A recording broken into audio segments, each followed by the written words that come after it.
bạn nào? Có cả đây là Có cả em. Thì còn một khi làm nguyên con đi 5 lốc thôi chị. Con gà nó cũng được anh ạ. Hay là gà hấp bình thường. nhưng mà 500 đó. Vâng, nguyên Sao em con. thấy nó cứ quảng cáo ở kia 300. 300 gà sống. Gà nấu thì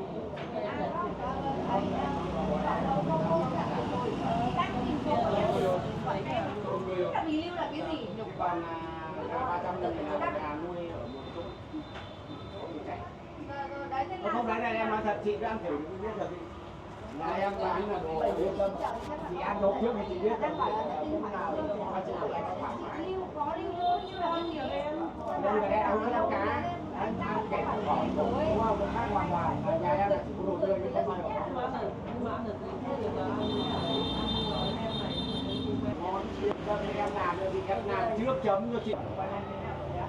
Đây hôm qua năm rồi. Tại vì cái Thế làm đi cả mèo thôi. mua Còn cái đồ trong này thì là trong này có anh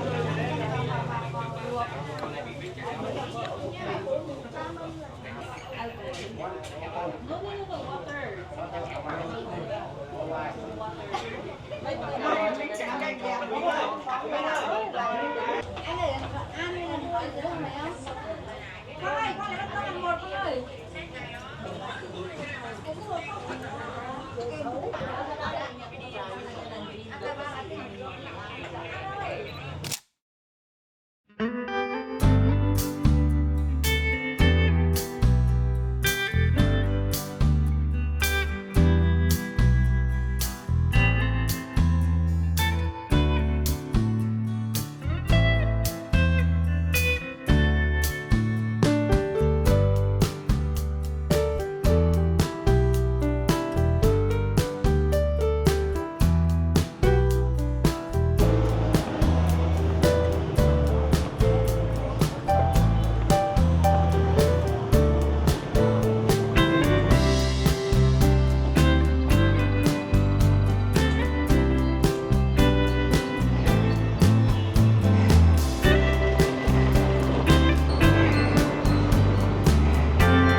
không không chín lăm.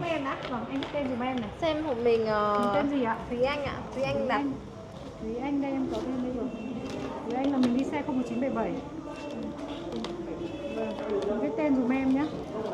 Tên xe của mình đã đang đỗ ở cửa rồi, lát em sẽ đọc tên thì mình ra xe em chị nhé. Đây này. Túi rồi, túi chị đâu chị đấy.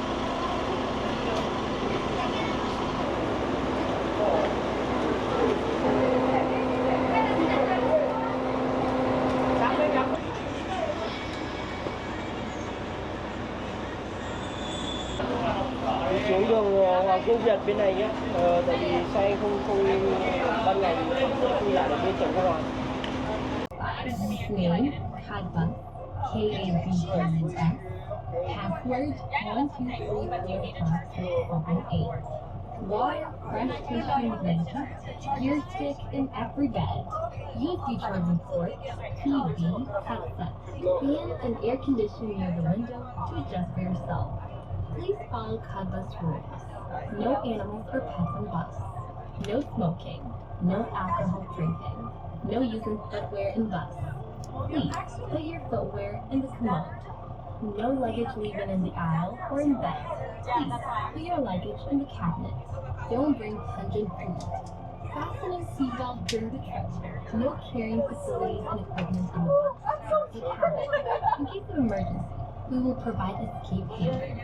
Thank you for your attention and cooperation. Have a good trip.